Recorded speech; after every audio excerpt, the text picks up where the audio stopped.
Welcome to the Penguin Universe, or my corner of it. I'm Masha Anderson, your friendly neighborhood female supremacist. Today we have a wonderful guest on our show. Her name is Ayla. She's a former sex worker, cam girl, and sex researcher, and we'll be talking about all sorts of interesting topics. So I would like to welcome her onto the stage.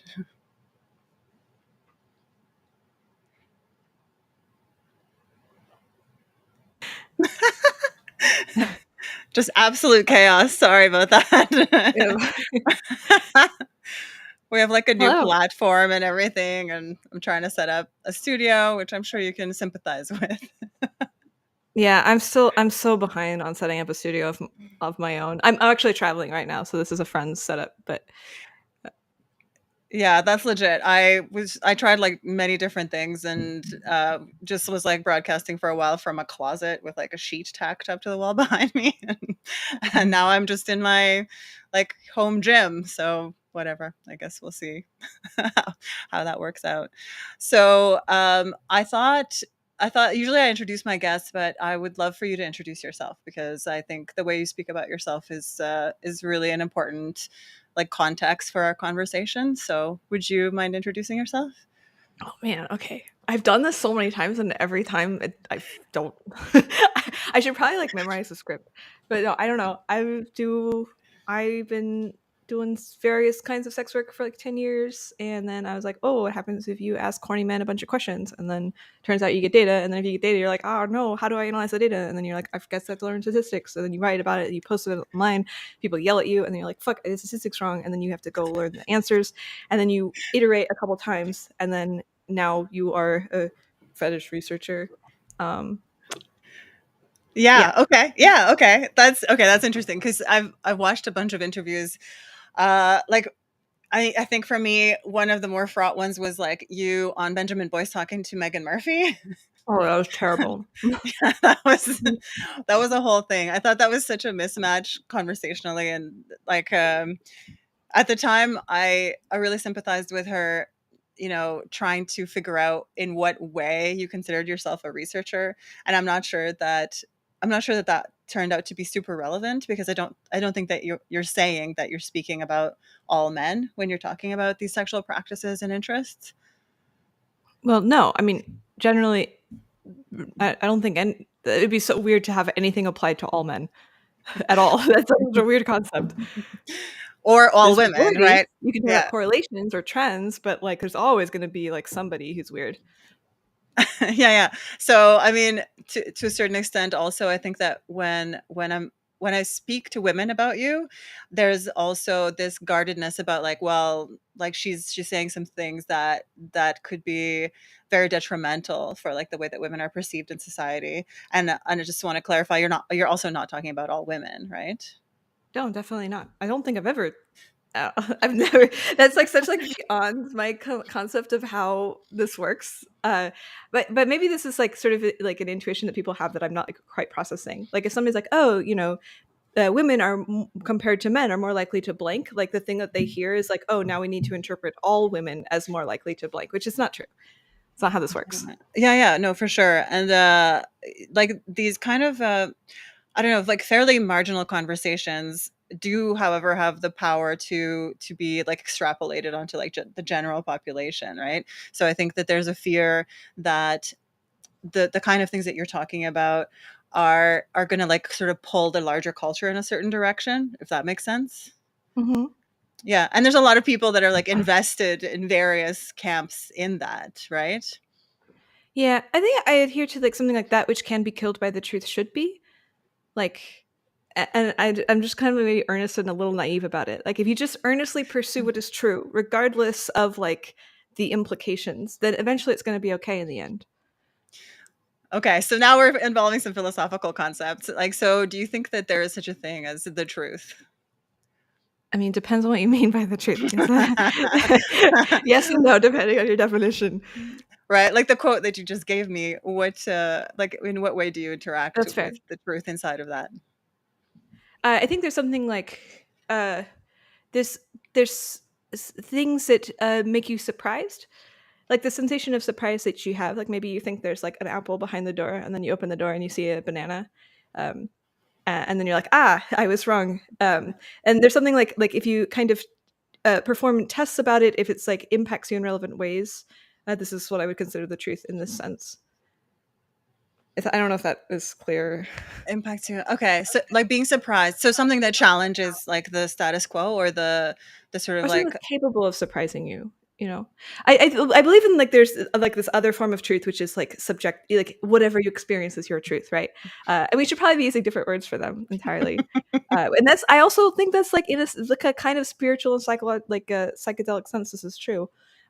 But there's definitely something that happens when like you're like, I believe really hard that you can, if you don't eat food, you can become a breatharian and then live on air and then die. And there's something about like in the dying, like that is the truth, right? Like oh, in the so feeling. you've revealed the truth of that like ideology or like whatever is right. Is The that what you mean? consequences, yeah. Right, the consequences. Yeah, yeah. So the thing can be known by its effect. Mm. Okay. Yeah, yeah. I will definitely buy that. That's definitely something that I'm willing to like, hold for the purposes of this conversation as being truth. So I want to know, I mean, I'm kind of more interested in you as a person and like how you came to be in the position that you're in right now and having the conversations that you're having. I find it fascinating. Like I'm an external observer of like kind of Western culture. I didn't grow up here and sort of like that, stranger in a strange land kind of thing. I Mm. observe from the outside and I think that gives me a unique perspective. So I always wonder what causes some conversations and some people and some kind of like uh, preoccupations to sort of like bubble to the surface at a particular time. Do you have any insight about that for yourself? Wait, sorry. Are you saying what causes like preoccupations to bubble to the surface? Well, yes, in general. And why do you think that you're being sort of foregrounded on so many like podcasts and so many people are having conversations about the things that you're talking about right now? Oh, my guess is like I occupy a really unique space where there's not a lot of competition, which is something like sex person and then thinking person. And then people are a little bit scandalized by this. Also, like the kinds of things that I'm thinking about are also sort of unique. I think I have like some sort of trend, whereas like instead of competing in the arena that's like well worn, like find a new arena, like invent the new game. I think I Okay. trend towards this. Like, what is the new game of research? We don't know anything about sex. Um, so it's just like a combination of a lot of these things. But there's a bigger reason in which I'm like, I don't know why everybody's paying attention to me. Like sometimes like something happens on a podcast, I'm like, like really? Like okay. Why is there not somebody else you're asking? I just a little surreal. Right, right. Yeah. Yeah, no, I think that makes sense. There are some of the podcasts I've watched you on. I also wonder why people are asking you some of these questions because clearly it's not in the flow of the conversation. I mean, sometimes potentially it's like to catch you out about some things or to like force you into a corner so you do make some declarative like statement that can be then framed as a mistake or like an ideological position that has to be defended that I think for the most part you seem unwilling to do, right? I don't I would have to think of specific examples. But my guess is if you're just really consistent, then you're safe. Right. Well, one example is that, you have a particular take on trauma, if you wanna talk Oh about yeah. that. Yeah. Yeah, well, like trauma is fake. I don't literally believe trauma Trauma is fake, is but fake. I don't actually believe that.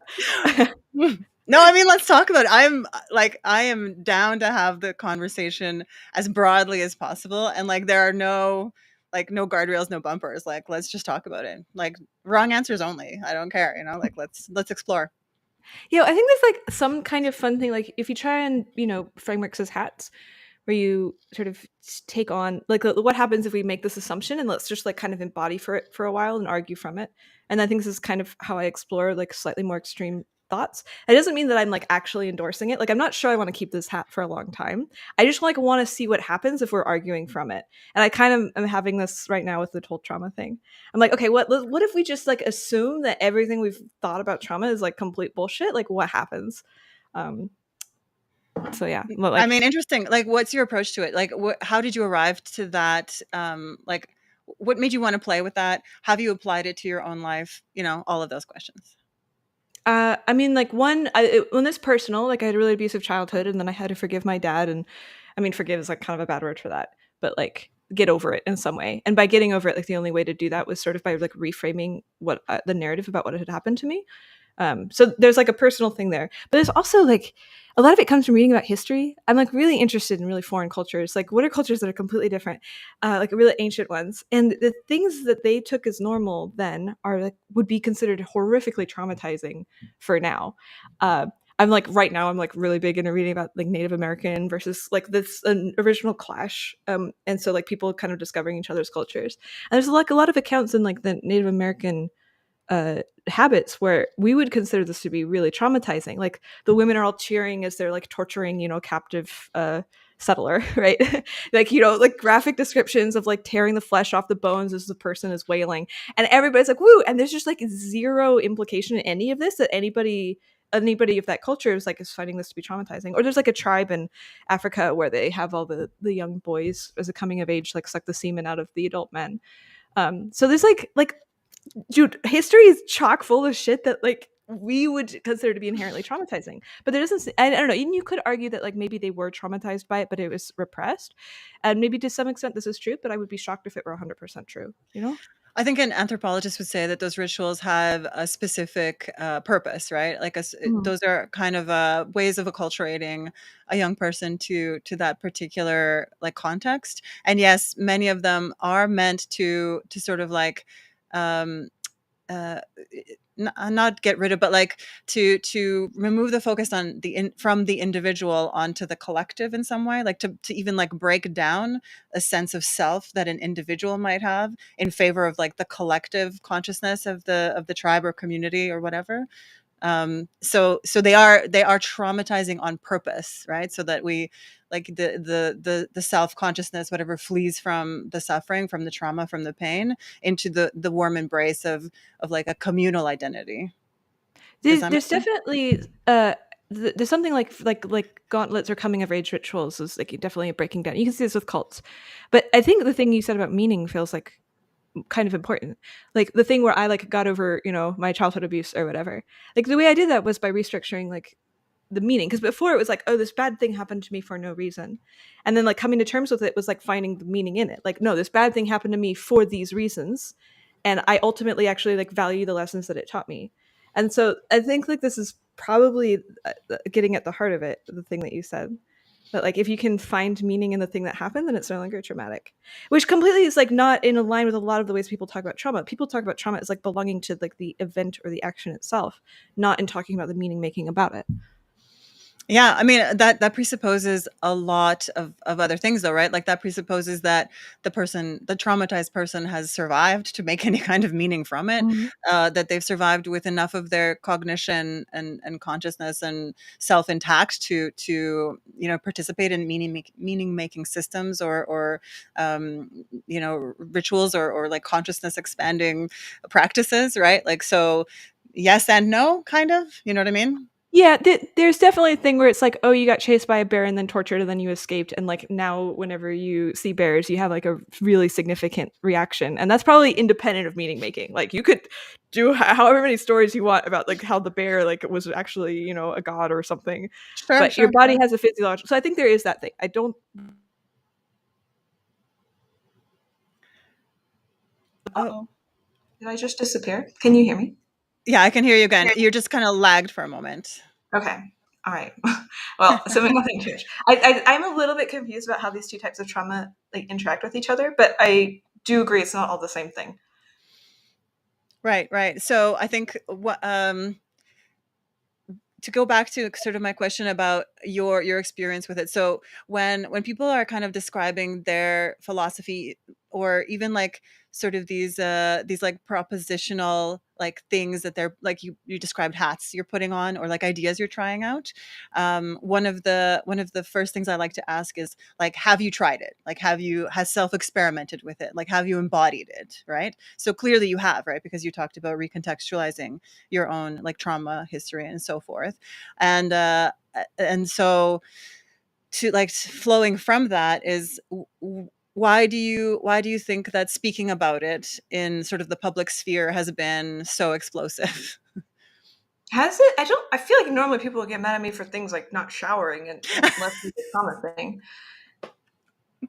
I mean, I like as a female supremacist, it's like feminism adjacent, right? So feminists are talking about your reframing of trauma, and I'll tell you specifically, it's because the narrative sounds very close to sort of like the like early 80s like NAMBLA talking points. And I don't know if you know what NAMBLA is. It's the North American Man Boy Love Association, right? So Mhm.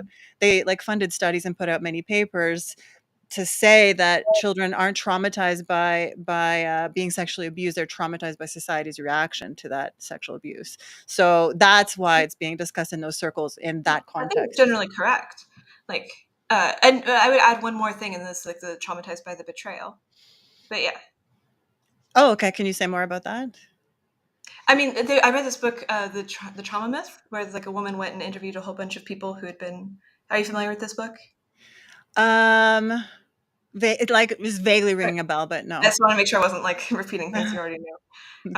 But she went and she was like doing a PhD in trauma, and then she as far as I could tell, she went into it with like no really preconceptions. She was like, oh, I'm just going to interview people who've been sexually abused and like see how like the trauma works, like what are their narratives about it, and found that the vast majority of people reported that the actual experience was not that bad. Like usually it's like bad, it's like uncomfortable or confusing or like a little weird, but like a lot of childhood experiences are like that. And then once they became an adult and like figured out that the thing that had happened to them was bad, then they were like, oh shit. And one, I think that this is like society being like, oh my god, you were traumatized. But also there's a thing where it's like we're in a society where if an adult does that to you, like they're breaking the worst law possible, which like indicates genuinely actually quite a lot of carelessness. Like that adult actually didn't care about you. So it's like it's like growing up and then realizing that somebody that you thought you trusted like really fucked you over. And that I think is actually genuinely really traumatizing. But I don't think that that like the experience in childhood is inherently traumatizing for most people. Wow. Okay. Yeah, that's that's a really hot take. Like that's gonna be troubling for a lot of people because they're part of those documents and like part of the sort of like social push right now seems to be like a lot of people have identified that the breaking of old taboos and mores are happening sexually, right? Same sex attraction, all of that, no big deal anymore. We've moved into trans identity is no big deal anymore. People are asking what's next, right? So clearly, minor attracted people, like AKA pedophilia, is being sort of like foregrounded as like, hey, maybe there's like a new way to think about that. Is that fair? Like as a context for what we're talking about right now? I mean, I guess I don't. To, I don't think about it as like a thing. I've always thought of. I mean, I can see it in the cultural discourse, but for what it's worth, I don't think we should like make it legal to molest kids. I'm not like the conclusion of my argument here is not like woo, just go for it. Like I don't think that's good. But I Right, think but that then we're like, actively traumatizing people by telling them what happened to them was worse than what they think it is. Like, I think the correct response is to like hear what happened and be like, "How do you feel about that?" And if the way they feel about that was bad, then that's fine. But like, don't like try and feed to them this narrative of how they should feel. um okay, why not? Like so what we're talking about then is leaving in place the world that their abuser has created for them, right? So this is someone that has typically groomed them to submit to abuse, especially like a person who has a pedophilic interest in children sometimes invests a lot of time and energy into grooming, into making sure that relationship continues while they're interested, typically into pubescence or whatever that particular person's like obsessional interest is sexually in that child.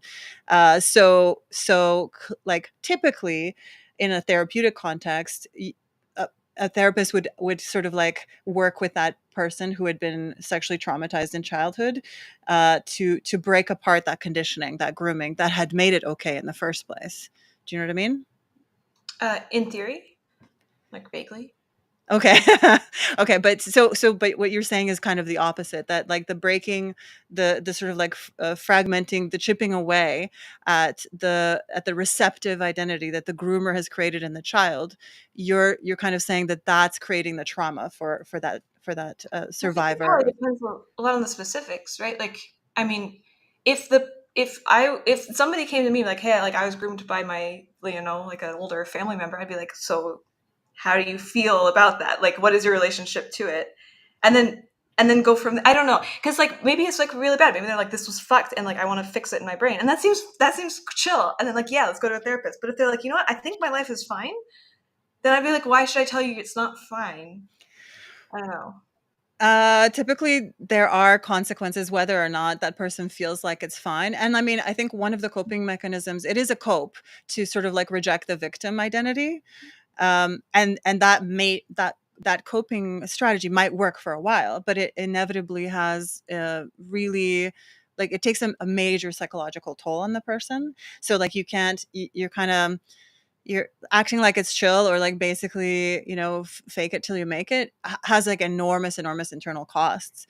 And in reality, it isn't something that actually a person can integrate without breaking apart the conditioning of like the grooming, or whatever is the reason that they do think it's chill. Do you know what I mean? Yeah, I think you're making a good point, which is that there is sometimes people do a thing where something bad happens to you, and you're like, I don't want to be the kind of person that bad things happen to. I'm going to pretend it didn't affect me. And you Right. suppress it, and you go on, and then it turns out that it's like coming out in other areas of your life. I think that this is true. This is like a thing that happens. I don't mean to dismiss that. Yeah. But also, I mean, like I was molested as a kid, and I'm like, for a while, I was like, oh, I must be fucked up about it. Uh, but it turns out it was fine. Like, like not. I mean, it wasn't like fine, but like there's so many other things that happened to me in childhood that were like orders of magnitude worse than like a little molestation. And then I just like don't understand why people are like so freaked out about that tiny little thing, when I'm like, why are we not caring about the vast majority of other things that are worse? But I do remember when I like became like a teenager and adult, and I realized the thing that had happened to me was bad. I went through like a process where I was trying to reframe everything in my life, like, oh, maybe this bad thing that I have is actually because that thing happened to me as a kid. Like trying to like map meaning onto it, and I went through that for a few years before, like, after doing more introspection, I was like, I don't. I am trying to make it fit. I don't think it actually bothered me that much. And part of it was like I didn't feel like I had the allowance to be able to say it didn't bother me, because for years I hadn't been exposed to anybody who like treated this sort of thing as like it could be not a big deal. I'm not saying it necessarily is, just to be clear. I just don't want to be taken out of context here. But for Yeah. me, it Yeah. wasn't. Um, I think there's Yeah. some people for whom this is true. I think that I do think that we so I believe in agency. So like you are, you get, as you're an adult, you get to frame your reality the way that you want to. And I'm certainly not here to like try and break up anything that constitutes sort of like the framework of like how you are you, or the sort of like narrative that you've constructed so that you can behave as an agent in the world, right, as a subject rather than an object. I think that that particular conversation that we're kind of trying to have right now, in the context of like you sort of having become de facto like a pundit in the space about like talking about sexuality, is what's troubling to a lot, particularly a lot of women who've sort of dealt with the downstream effects of sexual abuse and like trafficking and prostituted women, and like trying to help women exit those industries. And to like in a larger context, the commodification and sexualization of children and women, and like women's reproductive labor, all of that stuff. Like these are all like kind of like bigger things, bigger topics than I think can just be sort of like played with in the frame of like sex and sexuality. Do you know what I mean? You're saying that these topics are like being used as weapons in a larger battlefield? Potentially, absolutely. Yeah. Okay. Yeah.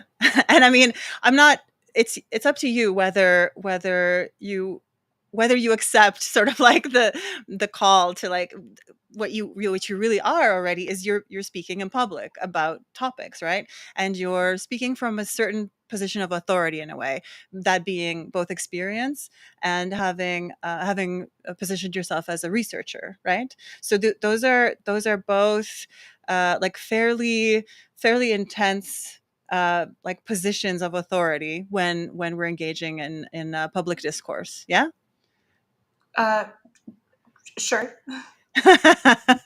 So of course, what I'm saying is like, I think I would like for you to be a little bit more aware that that that this is larger than just Ayla talking about Ayla and about Ayla's experiences and like context and so forth. You know what I mean?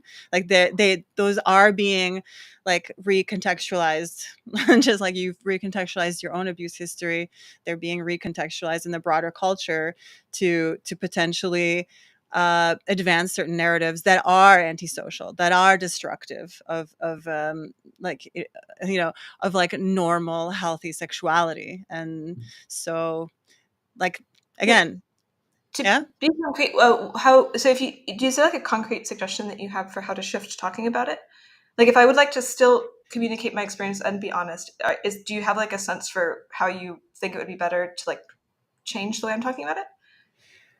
Uh, I'm not sure. Yeah, I'm not sure. That's a good question. I think that obviously it's going to be really difficult to talk about it without like without being aware of the larger context of like the culture that you're speaking into, right? Like you're speaking your truth, but you're speaking into a culture that's hungry for narratives of people enjoying their victimization.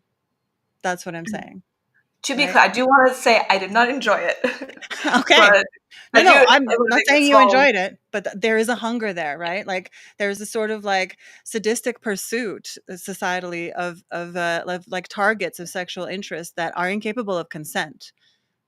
And I think some of the conversations that you've had in podcasts do touch on that sort of like repeatedly, lightly but repeatedly, right? Like you talked at a certain point about how one of the sort of like marketing strategies that worked quite well for you was sort of like the implication that a man is making you do something that you don't want to do. Do you want to like kind of explain that? Because I'm sure I haven't said it Yeah, properly. to be yeah to it's like a slightly more nuanced than that. Um, I think occasionally, especially when I'm talking live, I like say things in phrases that like I would like, kind of want to go back and fix. This is why I like typing a lot more than I like talking. Um, so, but I think the actual thing that I mean here is that like it's like either things that you don't want to do, but the sense of like some sort of pressure, like some sort of actual contact. And so it's like, oh, I like, and this could be like quite minor. It's like, oh no, I don't want to spank myself, and then they're like, oh yeah, but you do, and then it's not. It's like more of a playful tone. I think most guys, especially in my research, don't actually want to make women do things they don't want to do. It's a rare fetish. Right, right. You said that most men aren't. I think you said most men aren't sociopaths that are like Yeah, interested to, yeah, like to hurt women. Yeah, I think that's good. That's important, and that's a good clarification. But that's just like one example of like mm. places in which, for me, your storytelling about your experiences and your research touches on like these sort of like, I'm not going to say talking points, but like these like loaded concepts, right? Yes, that seems true. Yeah, yeah. You also talk about how you had to like learn how to signal like availability and seduction. Do you want to talk about Mhm. that a little Oh yeah, bit? that is a little black pilly. I'm not a huge fan of that. Yeah, I mean, like with like if you want to make money as a cam girl, you have to like pretend to be dumber than you are and smile constantly. Laugh at his jokes a lot. I mean, it's not like that uh, crazy a thing. I think all girls kind of know this a little bit. It's a little bit tropey, but I was a little depressed to find out the extent to which it was true. Right, because you kind of like hit the scene and you wanted to not be that. You like wanted to be the smart girl that like you were hoping that there would be buyers for that in a sense, right? Well, I was just myself. Like I would live stream and I would just talk about stuff I was thinking about. But turns out you use smaller, simple words and talk slower. Men give you more money. And then you're like, wait a minute. The thing that I am is not the thing that is optimal for men to want to jerk off to. Right. Yeah, I think that's a great like okay, perfect. Perfect. Let's talk about that. Uh let's talk about the creation of these like sexual personae. Have you read much Camille Paglia? I haven't. No. Okay. Let's talk about it in like really we'll talk about it in really accessible terms. So what you described is like the construction of like a character or an entity that isn't really you. So you're Mhm. creating this persona, this avatar, what have you, and that's the thing that's being kind of like foregrounded, like shoved up in front, on stage to be bought and to be jerked off Mhm. over. Yeah. And so like to my eye, a lot of your research seems to be a kind of like marketing research in a way, right? Like where you're asking questions that would allow you to perfect that persona. Is that Does that ring true? I don't think so. Oh, okay. I already know what the persona is. My research is genuinely my own curiosity. Oh, okay. Okay. Yeah. Tell me about that. Tell me about what brought you to doing this kind of research. Yeah. So to be fair, very like earlier on, I did surveys that were interested in like finding out like what resulted in higher income. Like I would ask cam girl stuff, but I haven't done that in a long time. And so, since then, there were a couple things that got me started with sex research specifically. One is like, I think I did like a short survey a long time ago, and then I found out that women reported being much more interested in submissive, and then men were not as interested in being dominant. Like there's greater demand for female submission than there is for male doms, or there's greater supply or whatever. And then that was shocking to me. I was like, that doesn't make any sense. Um, and that started the whole like confusion. And then other is like I have like some weird fetishes that I wanted to find out how rare Okay, they were. no, let's start. Like, there's a lot there already. Okay, so Mhm. you found out that more women want to be submissive than there are men willing to dom them. Yeah. Yes. Okay, tell me about how you arrived at that conclusion. I'm trying to remember the original because I mean it's been replicated a jabillion times. I'm trying to remember the original one. The original, I think it was just like a basic kink survey where I asked people like, "Are you interested in this or that?" And then Yeah. but I've done several kink surveys since then where it's been the same. I've gotten it from different sources, so like my audience versus TikTok audience versus randomized people that I've paid for that are like official test takers. Like all of them, the trend is the same and about the same ratio. Um, yeah, isn't it weird? I mean, it is weird. It is Yeah, weird. But like I'm trying not to like put myself in it because it's like it doesn't speak to me at all, right? Or my experiences or those of my yeah, friends. But I cultivate a very particular like kind of milieu, like clearly. I'm interested in like female strength and beauty and self-development and agency and like intellectualism and creativity and those kind of things. So uh like sexuality is a part of that. It isn't like Mhm. the thing. It isn't like the front line top thing. And certainly modulating our response. Anyway, I have an a priori assumption about that conclusion, obviously, right? You don't think that the ratio is there? I think that I'm not sure that you're measuring what you think you're measuring, and I think that it is a kind of like the tool creates its own measurement, right? Like you're online, you're talking to potentially chronically online people, and certainly sexual practices online are very different from sexual practices in person, typically. Yeah, but let's take it as like if you wanted to figure out a way to do a study with like a pretty big sample size to find out the rates of like submission dominance. And to be clear, the rates of submission it depends on how you define submission and like the different subtypes, but it's roughly around 60% of women are interested in some form of submission. So I'm not saying it's like a vast. I'm not saying it's like 90%, like a little over half. Just to be clear. Okay. But if you wanted to do a survey to figure out like the general rates, like how would you design it? I have no interests. Like I left social science research behind a long time ago. I took quite a bit of education in it, and I think that it's actually very difficult, if not impossible, to really make knowledge out of those like signals. I think it's people are notoriously terrible at reporting on their own like inner phenomena.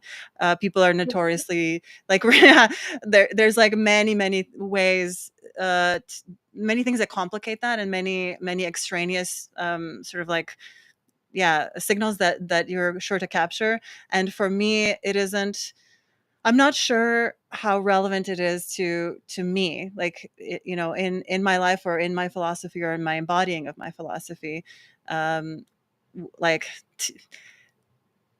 this is like to sort of like try to quantify what is to me a very manufactured culture that isn't like growing up out of the people that participate in it. It's being imposed from the top down.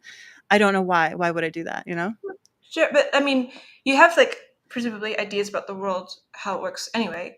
And you Yeah. could like give me anecdotes like in your experience when you've talked to, and I could give you different anecdotes because I have a very different community. And so the Right. question is which one of our communities is more representative? Right. Or like so if we I want to don't actually know. get Is it the question? Like why do we care? Like why is it important that we're describing what sort of like the putative pseudo majority is reporting that they do? Like why is that important or well, interesting? I mean, if we want to know what most people are into, and you could be like, well, it's manufactured by culture or it's innate. We could have that debate, but that's kind of separate from the question of like how many people make their peepees get hard when they think of like this kind of fantasy, and that just feels interesting to me. Um, It feels very like sort of solipsistic and navel gazing to me, right? Like there are larger questions, but if we're focused on hard-ons, like I okay, like I don't know, like if there's like something bigger, some bigger question of what it is to be human that we can find in that, I want to get to that, not right. you know. But the thing is, like I said in my surveys, regardless, like replicated across a whole bunch. It's also replicated in other like professional research. It seems to be pretty regular that more women are interested in submission than men are dominant. And you're saying that like, well, we can't trust this because like, which it's just like fine if we can't trust it, but if you're going to dismiss it, I want to know like on what grounds you're dismissing it. Like, what other thing do you feel like is more trustworthy than that? That's all. Uh, yeah, no, wow, okay, so we got here already. So why I'm dismissing it is that there's like a pornified culture that your generation and mine have grown up on, like being basically de facto the sex education happens in the form of like accessing online pornography, right? Okay. So is it that you think that like the people that we're surveying have watched porn and thus their preferences are modified? Right, that's one aspect, absolutely, yes. And I Okay. think that they're performing a kind of sexuality when you're asking them. They're involved in a performance for you and for each other and to create community. That's also an observable phenomenon that people will accept things that they find ethically or morally or even aesthetically repugnant because they're more interested to be part of the community, like kink, fetish, Okay. and So you're claiming polyamory that being people aren't among them. actually aroused by it, or that they are actually? Wait, I'm confused. If you are they actually aroused by the things, or are they just like thinking they're aroused by it? Are they actually aroused by the things? Why is that the question? So Well, like why is arousal like I think that people can be conditioned to be aroused by all sorts of stimuli, right? Including watching dogs get tortured. I think people can be conditioned to be, like there's this whole like behaviorism thing, like. Of course, but why would we be? Why are we fascinated by that? Why are you interested in it? Why is the culture interested in you talking about it right now? Those are my questions. I was just trying to figure out what your worldview is. Like, What my worldview is, well, in because we were which just talking about like why you find like these studies to be like meaningless, and then I'm like because you don't feel like it's reflecting the thing that you care about, which they're is not that. meaningless. They're being done, and so clearly they're important to some people, and they're being foregrounded. These conversations are being thrust. Like you've been on many podcasts. People are interested in what you have to say. So clearly, it's not meaningless. I'm saying it's not. They're not significantly measuring anything that. Uh, like it's I have a problem with the idea that you're synthesizing knowledge out of anything real. I think that it's a closed loop, right? I think that you're basically giving yourself Rorschach tests by like looking at cum stains on the wall. So, what question would you like to be asked?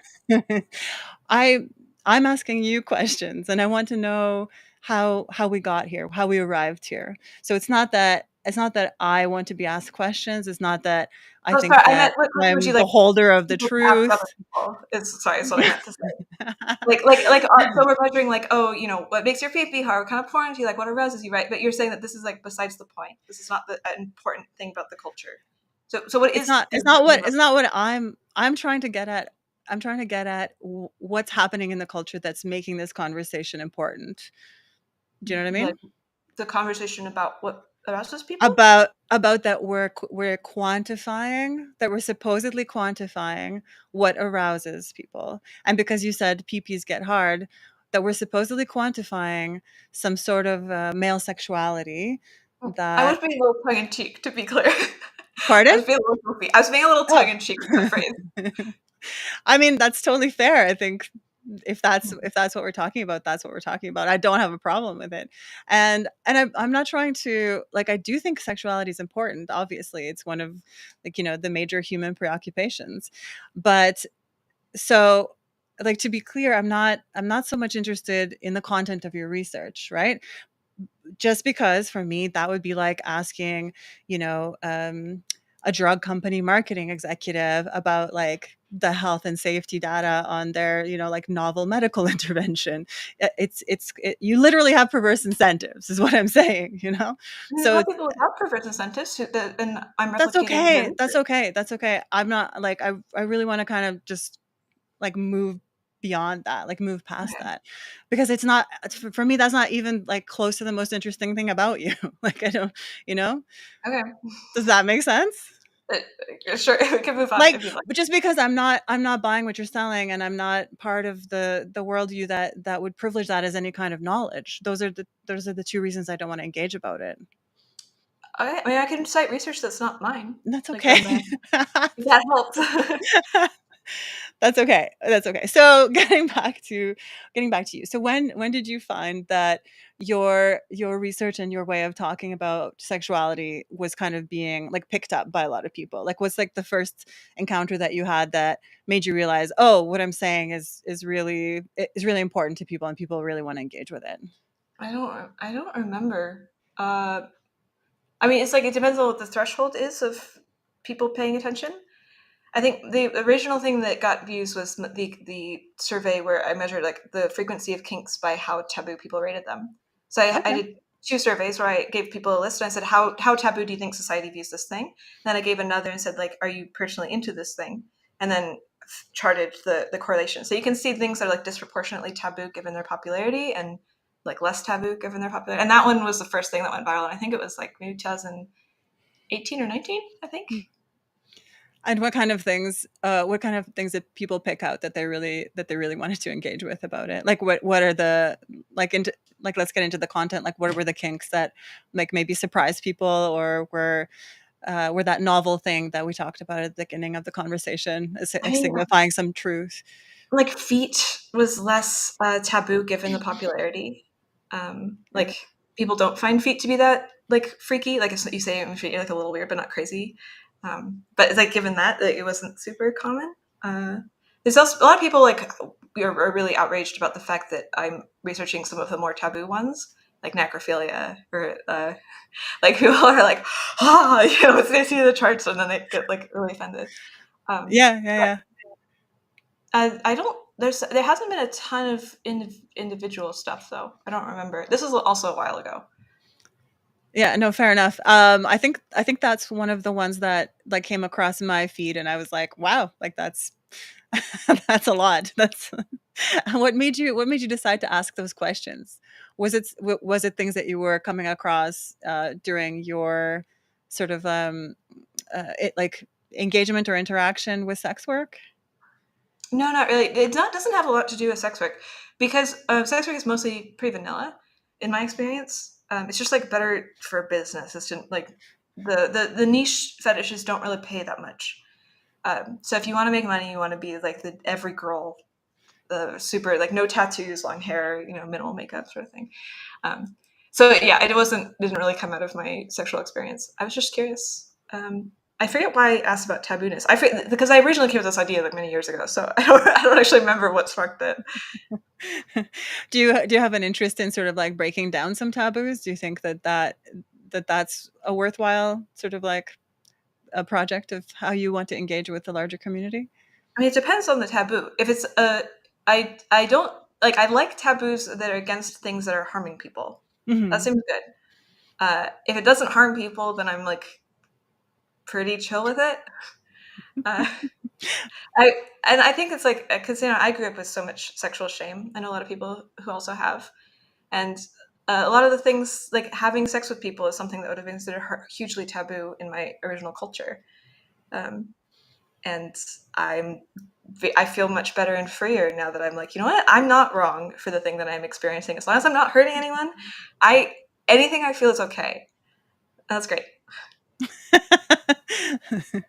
Yeah, I mean, yes, I think that I can't disagree with that. And I'm honestly, I'm not trying to disagree with you. I just like don't want to like I don't want to be untrue to who I am either, right? Like I want to find out who you are, but I also don't want to um experience such a perspective shift that I have to like stretch way out of who the fuck I am to like accept some of what you're saying, you know? But yeah, so taboos. Yeah, I certainly would agree with you that you know an obsessional sexual interest with inanimate objects or feet or even dead things, it doesn't have the power to hurt another person, but I would say that those interests can hurt the person who's experiencing them, right? Especially if they're causing a disturbance in that person's everyday life, if they're like incapable of engaging in sort of like normal healthy sexuality. Would Yeah, you? I think it's a little sad. Like I have an obligate fetish, which is really annoying. Like there's like a thing that I'm into that it's just difficult for me to get off without it, and it really reduces the amount of like sexual experience I can have. And if I could like press a button and also become aroused by normal shit, I really like that. Yeah, that's fair enough. That's fair enough. uh, do you think that like interacting with perverts online has like shifted your sense of your own sexuality? I mean, maybe more selfish, which I think is good. Yeah. Like, I mean, I think this is common for a lot of young women. Like, you grow up into your sexuality and you desperately want to be liked by men, and so you sort of like suppress who you are and like pretend that you like the thing that they're into, and you really don't. And Interesting.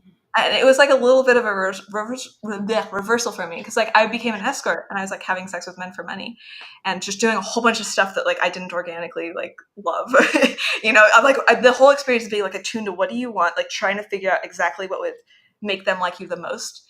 um and then after that I would like date in my personal life, and then when I would have sex with those people I would realize how much I was doing that in my personal life. I was like, Yeah. oh, I noticed now that I'm doing this professionally, I see how much I'm like putting aside my own desires. And then I just stopped that. I was like, you know what? If this is not something I actually fucking like, I'm just not going to have sex. And I stopped like trying to work myself. And dude, ever since then, my sex has been so much better because I'm just like, I just don't anymore. I'm just like, this is going to be for me or it's just fuck off. It's really good. Great, great. As a female supremacist, I have to approve, Yeah. obviously. I Yeah. will I will suppress myself for you, but you gotta pay me a lot of money to do it. Okay? I wanna be coming out of this interaction happy with my end of the bargain. Right, right. I think that speaks to a baseline kind of transactionality. That's just facts, right? Like I think Mhm. in this culture, there's transactionality inherent in almost everything. Even sort of like conventional relationships have a certain transactionality about them. And for me, that again is not like that's an artifact of like externally imposed like top down culture. Not I don't think that people prefer to engage that way, and I think that we should be making more room for for real affinity and like attraction and like that style of getting together. But I can sympathize with like just how much transactionality is out there, like to break through that. Like do you have you is it possible? To break through transactionality? Yeah, to just feel like just real affinity for someone, and to like that there isn't like the transactionality is just completely just shed from every interaction with them. No, no. I mean, it depends on what you mean by transactionality and, like, what you Uh, mean. well, Go what ahead. you described is like, give me money and I'll do what you want, and then another level is you do this for me and I'll do this for you, right? Like, and any version of that, of like this back and forth where like, oh, what do you bring to the table? Oh, this is what is there like, it's just like a natural flow of like a blending of two consciousnesses that like elevate each other and build something together. Yeah. I mean, I guess like maybe it's like the proximity of the transaction. Like, let's say you're like a husband and wife married for a long time. You deeply love each other. Like, one of you like gets sick for 2 years, and the other person's like, you know what? Doesn't matter. You're my husband. I love you, and they care for it. Right? Like that would be maybe be our like ideal of like non-transactionality. Um, but so maybe, but like ultimately, like if you're in a relationship with the guy and like being with them is like too great a burden, like maybe you would leave. Uh, and like maybe that's fine. Like you have to care for your own needs. Like at some point, if it's not like meeting your needs and your life is fucking miserable, like you need to care for yourself to some degree. So like ultimately, it's kind of transactionally there, but it's like more padded out. It's like a lot of like a vague give and take, and then it's like the thing that triggers the leaving is like, do I feel sufficiently bad? Whereas like with the money for sex thing, it's like it's like very in your face, you know. So are you saying like can we go really far in the direction where the transactionality is padded out? Because like in a world with no zero transactionality, this means that there can be like infinite bad feelings but still commitment. Like, Oh, I see what you're saying. Yeah. and that seems kind of bad to me. Like it's some you need to at some point have a boundary. Right. Okay, I see what you're saying. No, I do mean in an interpersonal relationship, whether that's a lover or a friend or like a life partner or a co-parent. Like, is it possible? Is it possible to have like so much affinity, like so much, um, just like desire for that person's like whole self, that there isn't any feeling of like what can I get in return, or like what that you're like constantly like oscillating between the two positions, like yours and theirs, and together like sort of blending into almost like one unit that moves through life together. I think a lot of people would report having this for their children, right? Like lots of people like unconditional love, it doesn't matter. And my guess is like actually not unconditional. Like I think if like the child, like bombed a whole bunch of people and then like they had a stroke so their personality totally changed and then they went and they tried to kill you, like maybe you'd be like, okay, I'm not like obviously there's limits, but I think you can get pretty far in that direction. It's probably parent child relationships. Right. Yeah, no doubt. But like as two equals, do you think it's possible, or do you think that we're always compromising and that the basis of that compromise is some kind of transactionality? I mean, I don't understand the question because like if you go far enough in one direction, eventually you have to drop a boundary, otherwise it's bad. Like at some I do have requirements. Like if you want to be deeply close to me, you have to like not bomb a bunch of people and then like try to kill me. Like I do have No, obviously, obviously. like there is criteria. I'm saying like you can't have infinitely no criteria. I mean you can, you just like it's probably not a good idea. So I mean like is your question like where do we draw the line? No, I mean, I obviously the criteria. I mean, like obviously there's a prerequisite, and that prerequisite would be that you're dealing with like two like not sociopaths, and like like two fairly like psychologically normal and steady human beings who are both on a path towards like self-actualization or enlightenment or whatever, right? Like that's kind of the context that I was trying to frame, but Okay. fair enough. In practice, I think there are people who probably have gone through life not experiencing the sensation of trying to do transactional things with their partner, and this has been really sustainable. I think Okay. that sort of thing is possible. Right. And is that something that you seek, or that you would like for yourself, or are you interested in that sort of like relational thing at all? Yeah, I am. Okay. I'm like Sorry, also did that surprise you? and no, I just I guess maybe a bit. I'm like, is just anybody not want this? Right. Yeah. That's Time. exactly what I'm getting at. Yes, exactly. And I'm drawing on something you said in an interview about um that there's like you were having a conversation about the sort of like dating and sexuality, and that like um how you said this thing about like, yeah, I'm never going to be, you have to like be okay with losing at the game, and how you said like you were kind of pissed off that you're never going to be like the hottest 19-year-old forever or whatever. Do you remember that? Yeah, yeah. Yeah.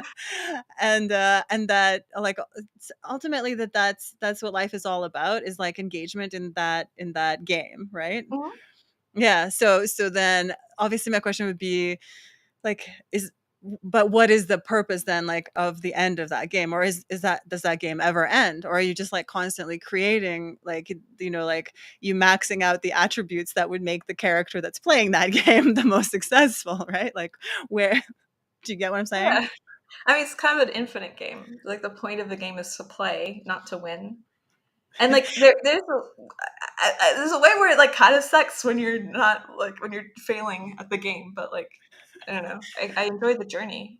Yeah, but isn't winning the game like finding that person that the transactionality is over and then you're creating something together, Yeah, whether but it's I a mean, family or well, okay. I think when I'm talking about like the infinite game, I'm like referring to like a little bit more like in an abstract spiritual sense, and like I'm using the hot 19-year-old oh. as an example. Like if I find like the guy, like the hottest guy, and I'm the hottest 19-year-old, there's gonna be something else. Like it's a hedonic treadmill. Like where I am right now, if you showed me where I am like 10 years ago, I would be floored. I'd be like, that's it. You've made it. That's gonna be the peak of the world. Because like 10 years ago, I was like working in a factory floor. Like fuck that shit.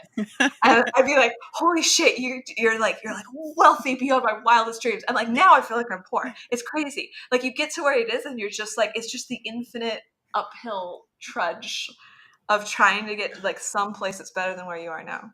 Right, and that would be like material comfort. It it could I don't know anything. It's just like, you're just gonna be in desire and this whatever the thing is you desire changes. Oh, I see. So you're saying like as you attain the thing, there's like a new target. Like you're kind of Yeah, continually moving the goalposts on yourself. Okay. hedonic Yeah, treadmill. yeah. Yeah. No, I get what you're saying. And do you think that there's fulfillment at any stage of those attainments? You know, I think the fulfillment is in accepting the trying. Like for me, I had like a big shift from where I was like, oh, the thing that's going to make me feel fulfilled is getting it, and Right. now I've shifted to like, oh, the thing that's making me fulfilled is the attempt. So I am Oh. already quite fulfilled in some deep way, where I just like the experience of being like of the scramble of like I'm not I don't have the thing, and that's kind of nice. Okay, say more. Why? Why is it nice? What about it? Like I'm Well, this is interesting. there's something like, I mean, we might get like a little like abstract Yes, nonsense yes, here. yes, yes. This is like a philosophy channel supposedly. So let's go. Let's do Okay, it. but there's something like like at one point I experienced like quite a lot of peace because that was the thing I wanted. I want to be at peace. I want to be, and it was very much like being dead because like if you are completely okay in this moment with like no, you kind of lose the future and you lose the past. You're like this is it, uh, and it became almost like nothingness in a sense, and it was great. I highly recommend it, but. And then I decided, like, okay, is this how I want to be? Is this actually the thing I want to be in a state of complete like peace and loss of suffering? And then I realized, like, actually, no, now that I have it, the thing that I want is to experience attachment. I want to feel what it's like to suffer because it's interesting. One, it's like being alive is to be a person, to have to be like a thing that's not everything else. Like you have to, there's some like sort of fundamental agony in the separation. There's like a fundamental agony in like in the process of time. There's a fundamental agony in just like not having the thing that you want. Um, and then I stopped viewing that as like a problem and then started viewing that as the point. Like the point is to be alive, and part of being alive is the agony. So I'm here. I'm here to be alive, all of it. I'm I here to love like it. Hell yeah. Like fuck yes. I'm co-signing on all of that. I love oh that. I great. love that we got there. Yes, yes, yes, exactly. But I'm glad that it seems to make sense to you. Do you Of course also it does. Yeah, yeah. I do. Like I'm very I'm very tough on myself and I try to be very like giving and accepting of others because I hold myself to the highest standard. And that's always like a goal just outside my reach, right? Because the more capable I am, the more I expect of myself, right?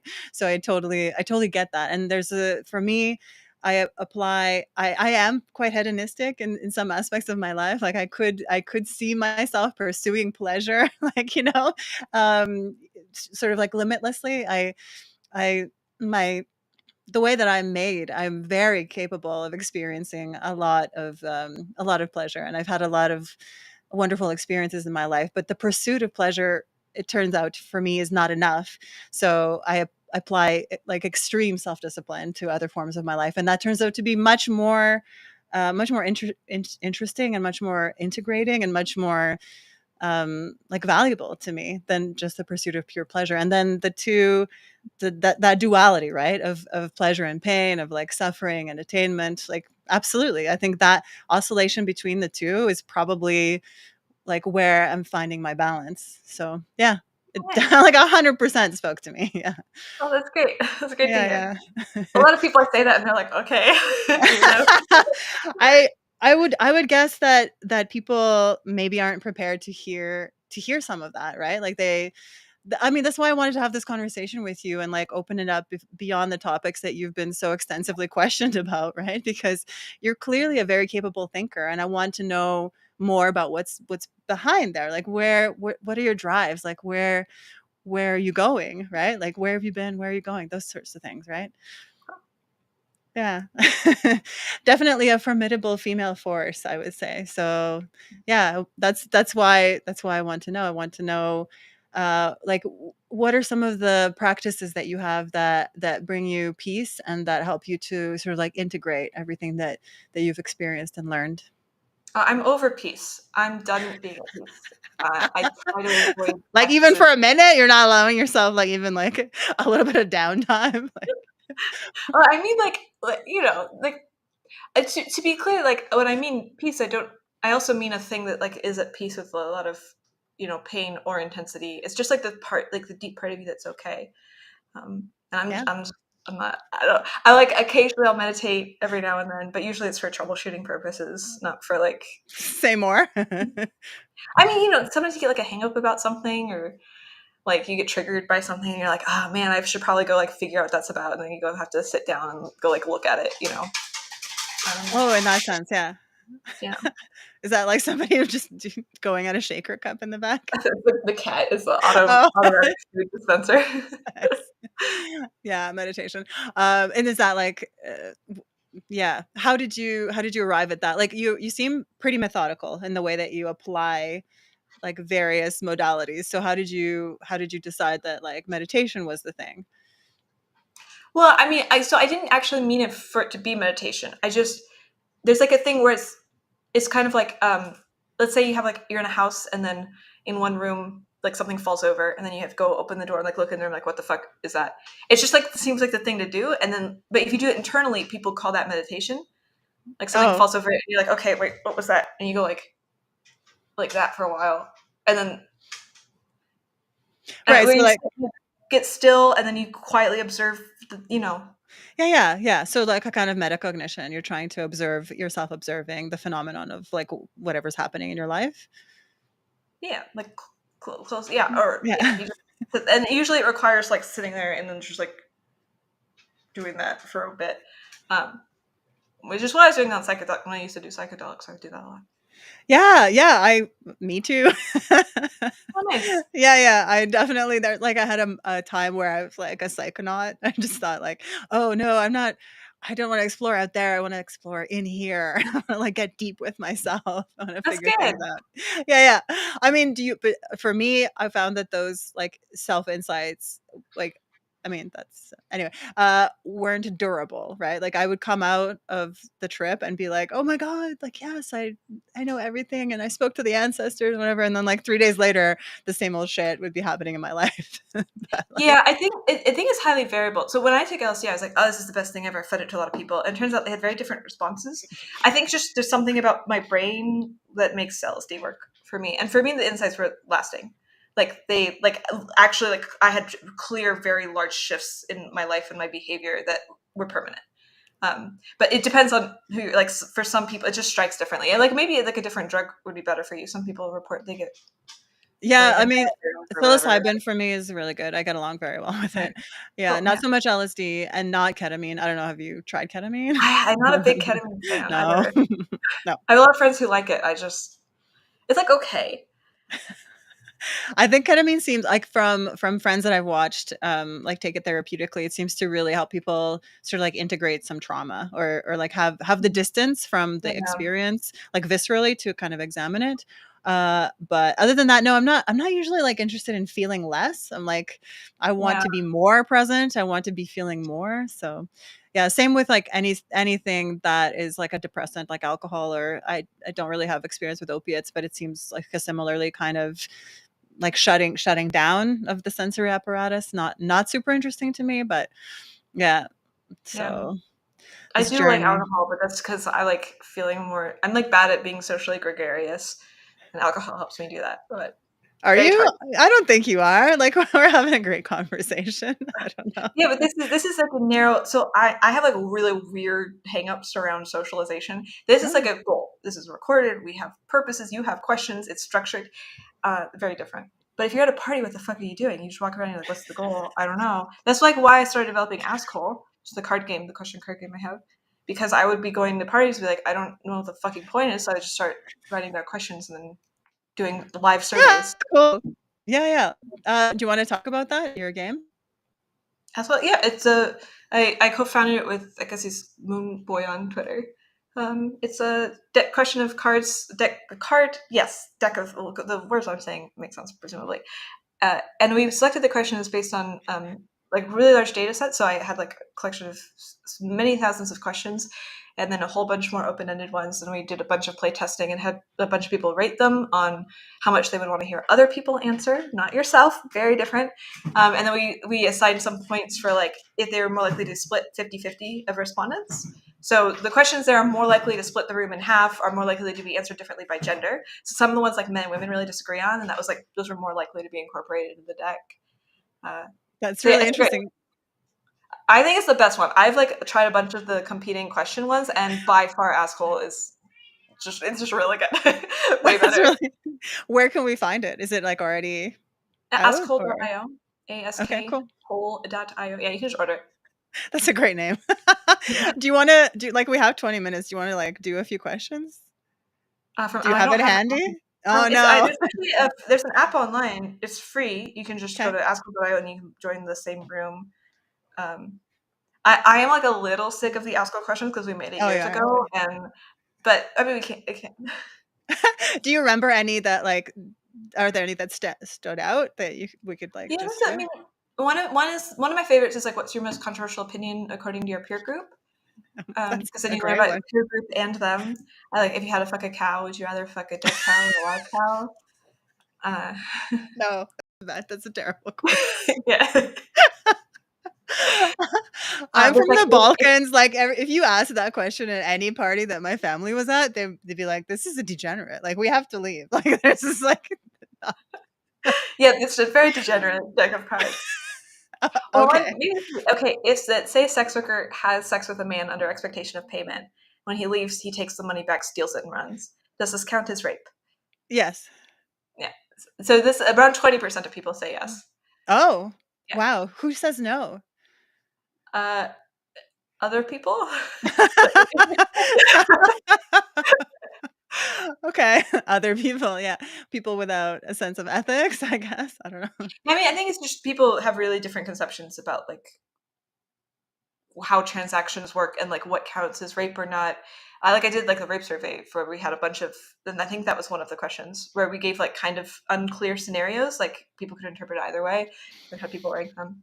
Yeah, people. There's just like a lot of elements in that kind of scenario that like really push at people's intuitions of how society works. So Yeah, you're so right about that. That's actually an interesting conversational. I had one of that was one of my kind of like question arcs that I was gonna potentially try to work in was there is a lot of good research on that. s- Men reporting on themselves basically, and a lot of men have said in these various surveys that if they could get away with raping a certain woman that they would. Have you seen this? I haven't. Did they use the word rape?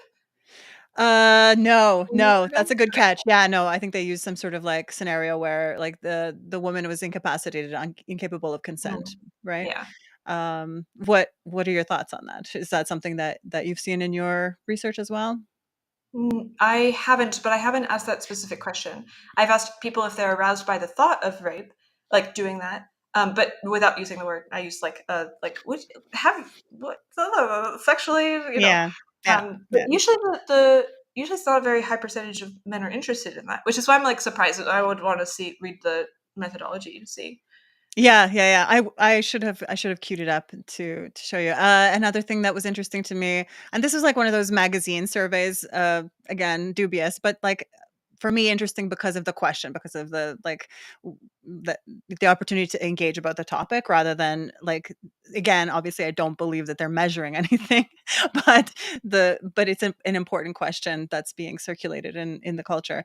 And that is so men were asked about like what is their like peak sexual experience with a woman, and they were given like a series of options, and the one that the most men, like over 90%, characterized as like their top tier like peak sexual experience was giving a woman like a really extraordinary orgasm, like particularly making a woman squirt. Like that was like a peak sexual experience for men.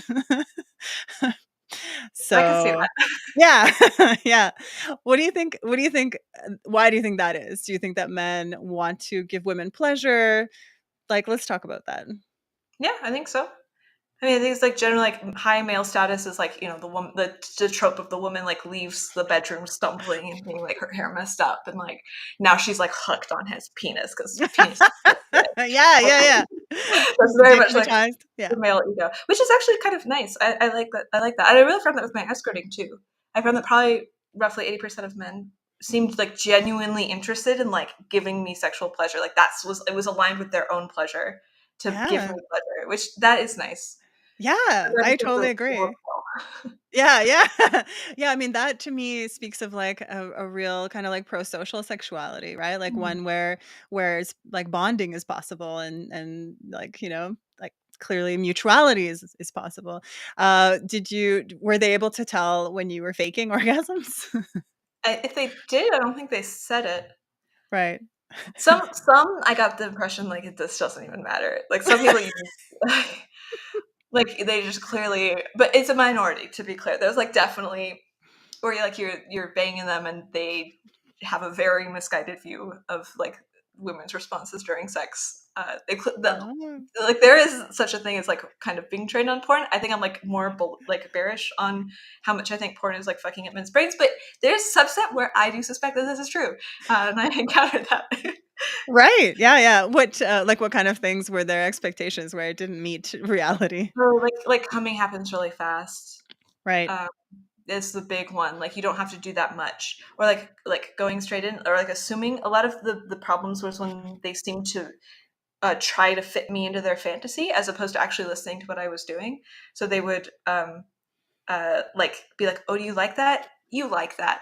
Like that kind of thing. They would be like start like fingering me really hard and be like, you clearly you like that," and it didn't feel like it gave me room to kind of subtly indicate that like maybe I'm not responding. It's almost like they were trying to like narratively pressure me into liking the experience. Again, I want to reiterate this was pretty rare, but when it did happen, I really didn't like it. Yeah, yeah. Do you find that those men were less experienced, like in I don't terms? know. Yeah, no. I I tried to ask some questions during the thing and like record it, but you can't do like official surveys. They're No, fine. no, no, no. Like for me, anecdotal and evidence is actually more interesting than surveys. Like, because Yeah. people reporting on their reality, that that's a story, that's a narrative that has like a beginning, middle, and end, and then you've made sense of it afterwards. So I'm more likely to privilege that more highly as knowledge making than Hmm. surveys. Yeah. Yeah, it seems like a different. I just like don't trust self-report like narrative. Like Yeah, yeah. No, I get you. Not in the sense of I'm not gonna like take someone's complete word for it, but like the way that they choose to tell the story is also kind of like telling about it. You know what I that's mean? true. Yeah, Yeah. Yeah. yeah, that's true. What kind of sexual practices like do we find in the wild like that are destructive of female bodies? I mean, like doing things that she doesn't want. Clearly, like if she's like, I don't like that, and you're like, I'm gonna do that anyway. Not good. That seems destructive. Yeah, Um, yeah, yeah. What about anal sex? I found there's like this huge proliferation of interest by men in women giving them access to. their booty holes. And Yeah, this is one uh, of the big gaps. I mean, I know you don't trust my survey research, no, but no, that was go. That's fine. Let's go. but, I mean, to be fair, okay, if you're gonna doubt some of it, you have to doubt all of it equally. This I is like a do, rule of of course, of but course. But in my tell me your story. this was one of the big gaps is that men were much more interested in anal sex than women were. Like one of the biggest differences in fetishes, which you need to also doubt this. You're not allowed to quote this unless you quote my other shit. But I didn't find it in person. No, my Not in like person. Yeah. I mean I think it's like not quite a good a thing because like the situation is a little bit different when it comes to escorting versus in person because people are like much more careful about what to request of escorts um What do because you like mean? you don't it's like a professional businesswoman, right? You don't want to like go in and be like, she's going to give you reviews for other women later. Yeah, yeah, Some that's would like fair. kind of ask, but nobody really expected it. Yeah, yeah. So for me, that was like a revelation because there was like a whole series of articles in Teen Vogue a few years ago for like very young girls, for like, teenage girls, on like how to prepare themselves for receptive anal sex. And that again made the rounds through my feminist circles. Like, well, look at this like degradation of like women. And of course in the porn industry, there's at the time, like 2017, 2018, there's a lot of like hardcore scenes were happening, and even like the sort of like interest in like causing like women to like, I'm just gonna say it, like pink sock was like a fucking porn for search Oh term man. in those years. Yeah, that was like, that seems like very clearly a kind of like mindset towards female bodies that is like openly hostile. Like that's like an assault on a woman's bodily integrity, as far as I'm concerned. So yeah, I think it's like to me, it's the thing that matters is like is something happening to a woman that she doesn't want. I personally am not a fan of anal. I don't have ever had anal sex. I like barely put anything in my butt just to kind of experiment to make sure I didn't like it. But like I have a friend who fucking loves it. She likes it more than vaginal sex. She like when she like learned to masturbate as a teen, it was just shoving her fist up her butt like and I'm like, okay, this is totally foreign to me. This sounds horrible, but she genuinely likes it. And so I'm like, you know what? Like, it's like to her, is it degradation? Like, I don't think like the degradation is entirely dependent on whether or not like the woman's attitude towards it. Like, is she experiencing it as degradation? Because to her, like, it is like the best expression of love. If like she wants a man to really feel connected to her, for her, it's the butt. I'm like, okay, I don't get it. Wow. You doing you? Okay, Like, I have questions. Like immediately my top question is like, was she somehow like conditioned to accept that, or is it the product of some sort of like pathology, right? Uh like I mean, like so to some extent, I'm like, does it matter? Like if Yes, things it happen, matters. Yes, it matters, because then you're re-entrenching like an orientation to the self that's sort of like degenerating or degrading. Like you're not trying to go through this life understanding yourself better, making yourself more whole and like, healthy and capable. You're sort of like fuck that bitch, like about yourself. That's kind of not. like at some point, this attitude starts to get like a little bit close to like the old kind of shame. Like this is like the kind of talk that I would hear growing up. Like, oh, you want to like have premarital sex? Like that's degrading to you. Do you really respect yourself?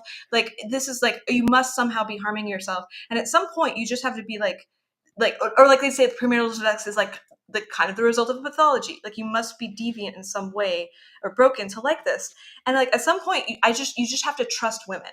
Like doubting a woman's experience, like and I think just people's brains can be really varied and like if she seemed to be like off about it somehow, but as far as I can tell knowing her, she just genuinely likes it. And like doubting it kind of feels a little weird to me just at some point. No, Like I there's mean, this doubting when it. at which I'm like, am I just shaming her now? Oh, I see. Yeah. No, I mean, to me, I'm real with my friends. So if a friend comes to me with some sort of like delusion, I'm going to question her. I'm going to be like, "Oh, are you sure that's not the product of like some fucked up thinking?"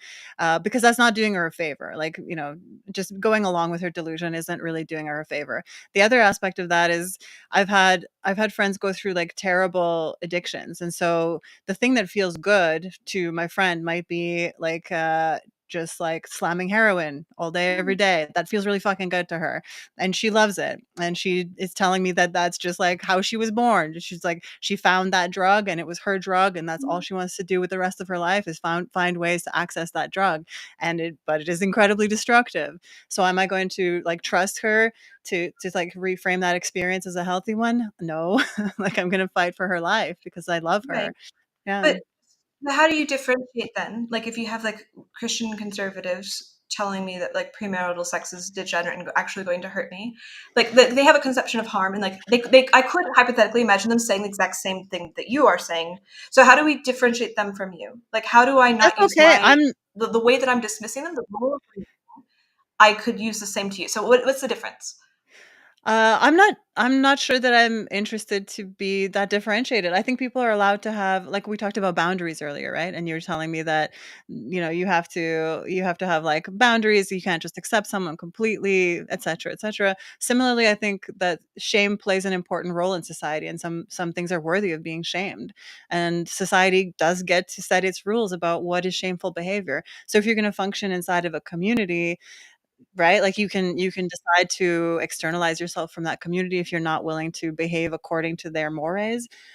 Similarly, for me, it's okay. Like my message isn't for everyone, and my friendship circle is pretty tight. Like I love the friends that I have with like everything in my being, and that is like a drive towards, like I said, more capable, more present, more healthy, more longevity. Those are the drives and those are the values that me and my friends share. So if like someone is going to self-exclude on the basis that I find some things worthy of shaming, that's also okay, you know? I mean, yeah, I mean, from my perspective, it just kind of sounds like a conservative Christian could be telling me that's That's fucking okay. okay. I don't find that I'm not like, I don't think that I'm interested to like shit on conservative Christians. Like they all, yes, they have their value system. I don't think there's anything wrong with that, you know? Okay, this is fair. I just yeah, yeah. I guess my values are very different from conservative Christians. Okay, in what way? What would you consider to be your core values? uh like well, maybe, I mean, it depends on how you frame it, but there's something core about it which is like I am the author of myself. Like there's a way where in the Christians they kept like trying in various ways. I wasn't their explicit intent, but it was sort of like the way that it was structured to Yeah. like remove the weight amount that I knew myself and my agency over my body and put it in like a God or culture in some way. Like, oh, if you think that you feel this way, you're wrong. There's a lot of emotional suppression, like uh, it was just like not you, the outside, not you, God, not you, Christian culture. So if I had to say like a value that I most differentiate, it's sort of like self agency. Like ultimately, I Uh-huh. am the author over myself. Yeah. Yeah, I totally agree. Me too. Me too. And so that's like, I mean, I try not to tell people what to do, but again, those are some of my boundaries. Like for me, it's become very clear that you are kind of like the average of like the 10 people closest to you in terms of like immune system, like psychological regulation, achievement, attainment, all of that stuff. So like, yeah, I cultivate a very, like I said, like a kind of like wolf pack of like really fucking fierce females. And so like one of the ways that we help each other is to point out some self-defeating sort of thought patterns or practices or ways that they're compromising with the culture that I think is openly hostile to them, that might have long-term consequences that are negative, right? And the involvement of shame, I'm not about it just because I don't think it's a good motivator. That's cats always do that. Hey, they're like, oh, let me just get in front of whatever you're doing. That would be like my like picking on it, is that shame is just not a good motivator. Like it's not, exogenous behavior change isn't really possible, especially not by shaming somebody. So that's where I would like pick apart the kind of like shame systems of some of those conservative Christian um Yeah. communities. But It seems like the steel man of behavior changing is like like what do you want? Like say for example someone is addicted to drugs and they're like I really like doing drugs and you're like I don't like I think like the perspective from which you can critique them is like I don't think the thing that you actually want which you should probably check in with them, is actually aligned with doing drugs. Like maybe you really value having like a body that doesn't fall apart. And if you really value this, like maybe I'm just like trying to point out like the inconsistency in the two values you have that seem to be colliding. Like really concrete things, like you're going to have to go to the hospital and pay money versus right, like these are very clear. And so it's like less working from like a cultural norm and working from their norm. Because if I talk to somebody who's a drug addict and they're like, you know what, I am ready to die, I would like to I just genuinely from the bottom of my heart like really don't want to live past 30, then I could be like, I don't know what basis I have for critiquing your drug use, bro.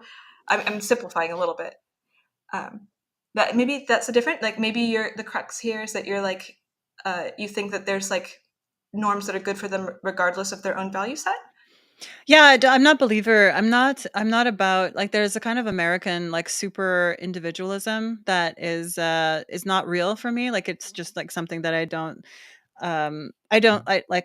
see it. I think it's like a construct. I don't think it's possible for each of us to be to exercise like perfect agency at all times. Like we are interdependent systems. Like we are that's, Oh, yeah, that yeah, feels a little there's orthogonal to my point though.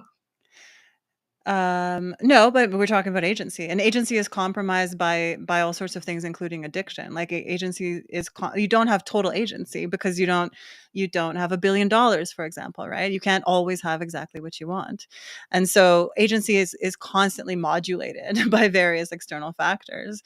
And then yes, I also do think that it's very important to operate from like an ethical standpoint. And so this whole idea that everyone can do whatever they want is false and like ultimately antisocial and destructive of the self and of Yeah. others. So it's not something that it's a standard, like that whole concept of like the thing that you walk by is the thing that you accept, whether that's like a child begging on the street or like a young indigenous woman being prostituted on the corner. If you just walk past it, that means that you're okay with it, that you accept it, right? Uh, uh, wait, I feel like maybe I miss. Do you want to reframe your question? I guess I wasn't sure. Well, I mean, there's a thing where it's like the thing that I said, which is like, do you value like sort of values that are socially ascribed? But there's a different thing where it's like, let's say somebody does heroin, and then this makes them like 90% likely to go rob someone. Then like you're doing heroin is now my business because Uh-huh. like so there's like two separate things. There's like what impact is your behavior actually having on other people? Like maybe you have a kid and you don't take care of the kid. Now somebody else has to take care of the fucking kid. Like right, that's when it becomes like it's like a problem. But this is like a different concept from the original thing that I was asking about. Okay, so restate. I think the original thing I was asking about was like, so like the drug one's like a little bit bad because we blend into. But let's say somebody really likes like eating dirt, and then you're like, bro, I think this like might cause you some health problems. And they're like, no, I have deeply evaluated eating dirt and health problems, and like the benefit I get out of eating dirt is clearly better than the health problems. I'm willing to, in full consciousness, make the sacrifice. And my value system would be like, I can't critique that if they're fully aware of all of the things. I can't. But like maybe your value system would be like, there's some other norm which we're measuring them by, where we can still critique that, even if they're like very in line with their values. It's not about in this case, in this example, it wouldn't be about the norm because it's not hurting anyone else. Are they hurting themselves? Maybe, but maybe not. Like like there's all kinds of reasons I could see that somebody would be craving dirt. So like immediately what would occur to me is like, is this the nascent, like the initiation, the like the beginning of some like psychological issue? Because that's pica, right? Like eating things that aren't food, like that is like there's an underlying problem. So that would be I would want to know more, right? I wouldn't just immediately be like, oh, this is okay for the community and there's no norm that it crosses, so like I'm just going to leave you like in the corner of my yard to eat dirt. Like probably not. Like also how much of your life is being now consumed by this new dirt eating obsession. And like I just would want to know more, because if I care about that person, I want to know, you know yeah, that's it. And also like I do have an underlying belief that is spiritual, that we are each an expression of life's longing for itself, so that we do have a responsibility to that life that is expressing itself through us to do the best that we can with it and at it and for each other. So like yeah, I do have a kind of all like adjacent to religion kind of like orientation towards the sacredness of life. Okay. Yeah. I have the sense that like digging into this would take quite a lot of work. Yeah, I mean that's fair enough. I guess it might, but is it a conversation that you're trying to have? I was just curious. I just think like the way that you answer things is like hard for me to parse a little bit. Like I think we probably have different conversational norms. Like In what like, way? and so I have to like figure out how to. I don't know.